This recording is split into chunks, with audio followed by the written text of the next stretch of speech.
बड़ा भाई छोटे भाई के बंटवारे के लिए कोर्ट में जाकर बूढ़े बाप को रगड़ के आता है। ये कहाँ से आ गया?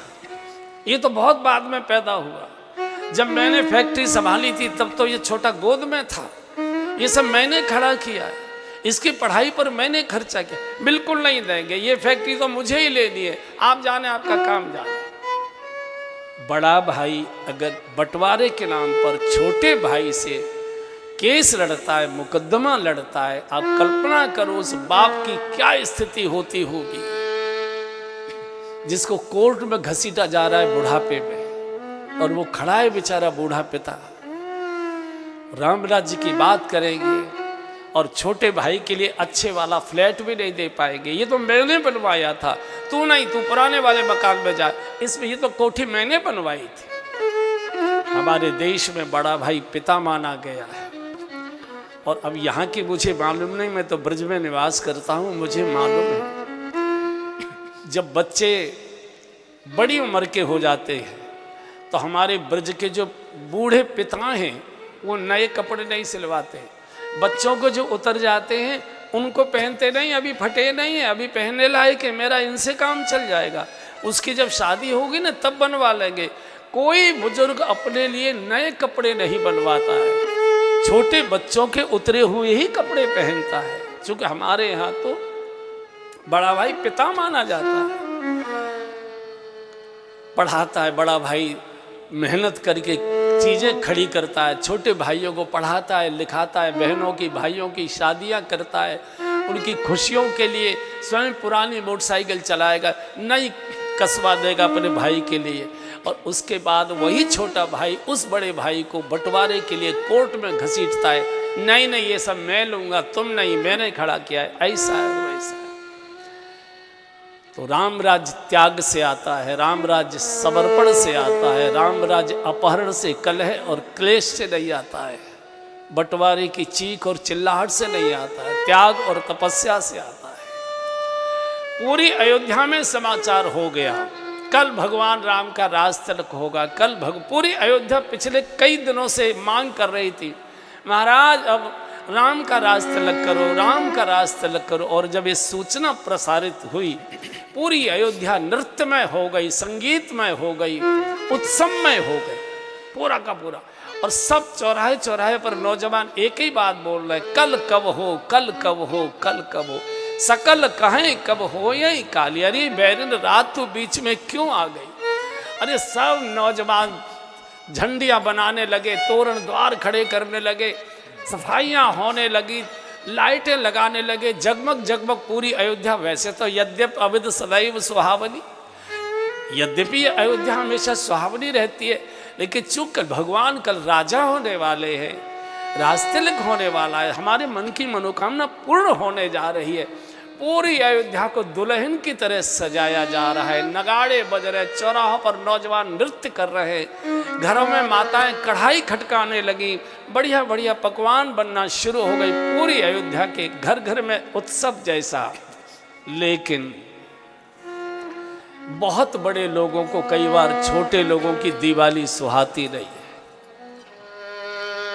बहुत बड़े लोगों को छोटे लोगों की खुशियां सुहाती नहीं है। और वही हुआ, देवताओं में षड्यंत्र की बैठक होने लगे। इधर नौजवान नाच रहे, पूरी रात नाचे हैं, सकल कहे कब होए काली। अरे बैरन रात तो बीच में क्यों आ गई, क्यों आ गई?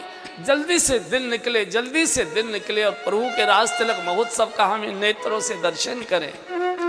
लेकिन इन भोले नागरिकों को मालूम नहीं, कल तुम्हारी कल नहीं आने वाली, कल तुम्हारा 14 साल का धक्का मार कर जाने वाली। चूंकि विघ्न मनावई देव कुचाली। बंधुओं और बहनों, हमने क्या सोचा है ये कभी पूरा नहीं होता। हमारे बारे में देवताओं ने क्या निर्णय किया है यही पूरा होता है। मनुष्य कितने प्रकार की मनोती मनाता है, बेटे की शादी होगी, ऐसे दावत करूंगा, ऐसे लोगों को उपहार बांटूंगा, ऐसे ऐसे जेवर बहू को चढ़ाएंगे, ऐसे ऐसे स्वागत सत्कार सबका करेंगे। सोचता ही रह जाता है, कढ़ैया चढ़ी की चढ़ी रह जाती है। सब स्वाहा हो जाता है, दुर्घटना हो जाती है, कोई बात हो जाती है। बिल्कुल वही अयोध्या का होने वाला। देवताओं में षड्यंत्र की बैठक होने लगी और सब एक ही चर्चा करें, अगर कल भगवान राजगद्दी पर बैठ गए, राज तिलक हो गया, तो फिर रावण का संकट जैसा का तैसा बना रहेगा और हम हमेशा छुपे के छुपे पड़े रहेंगे। किसी न किसी प्रकार इसका विघ्न करना चाहिए, इसको भंग करें। विघ्न बनावे देव कुचाली। अब कैसे भंग हो? तो सरस्वती को देवताओं ने कॉल किया और जब सरस्वती आई तो सबने खड़े होकर स्वागत किया। सरस्वती ने मन में सोचा, ये देवता तो किसी के नमस्ते नहीं लेते थे, ये तो पृथक पृथक तीन कीन प्रशंसा, एक एक अलग अलग मेरी प्रशंसा कर रहा है। जो मेरे नमस्कार भी नहीं लेते थे वो मेरी पर जरूर कुछ न कुछ दाल में काला है। तो सरस्वती ने कहा कि बोलो बोलो, कैसे कष्ट दिया मुझे, कैसे आपने याद किया? बोले देवी, देवलोकों पर एक बहुत बड़ा संकट आने वाला है। क्या है? बोले अयोध्या में कल भगवान का राज तिलक होने वाला है और कल प्रभु गद्दी पर बैठ गए, फिर रावण का आतंक वैसा का वैसे बना रहेगा। हमारे देवलोक खाली पड़े रहेंगे, हम तो कंदराओं से निकल ही नहीं पाएंगे, गुफाओं से निकल ही नहीं पाएंगे, देवलोकों में दीमक लग जाएगी।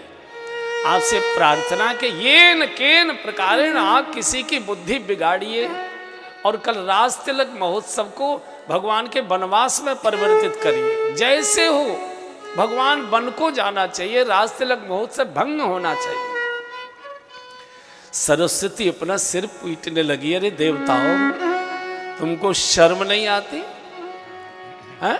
इतने ऊंचे आवासों में तुम निवास करते हो। ऊंच निवास नीचे कर तूती, ऊंच निवास नीचे कर तूती, ऊंच निवास नीचे कर तूती, ऊंच निवास नीच कर तूती, देखे न सकई पराई विभूति, देखे न सकई पराई विभूति।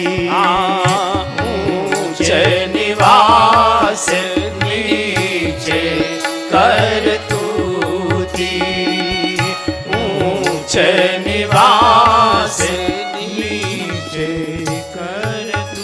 इतने ऊंचे आवासों में निवास करते हो स्वर्गलोक में, और इतनी निकृष्ट सोच, इतनी नीच सोच तुम्हारी। जैसे चील गिद्ध ये आकाश में उड़ेंगे, लेकिन दृष्टि हमेशा धरती पर सड़े हुए मांस पर मरे हुए पशु के ऊपर रहती है। तुमको अयोध्या की दिवाली खटक रही है, अवध के नागरिकों की जय जयकार जय घोष तुम्हारे कानों को काट रहे हैं। अरे दीपकों की संख्या में अपनी एक दो संख्या मत बढ़ाओ, चलेगा, लेकिन बुझाओ तो मत, अंधकार तो मत करो। प्रकाश करना हो घर में कितना परिश्रम करना पड़ता है। दीपक लाओ, रुई लाओ, बत्ती बनाओ, तेल डालो, माचिस दिखाओ, तब प्रकाश होता है। अंधेरा करना हो, कुछ करने की जरूरत नहीं, एक फूंक मार दीजिए, गुप्त अंधेरा हो जाए, गुप्त अंधेरा।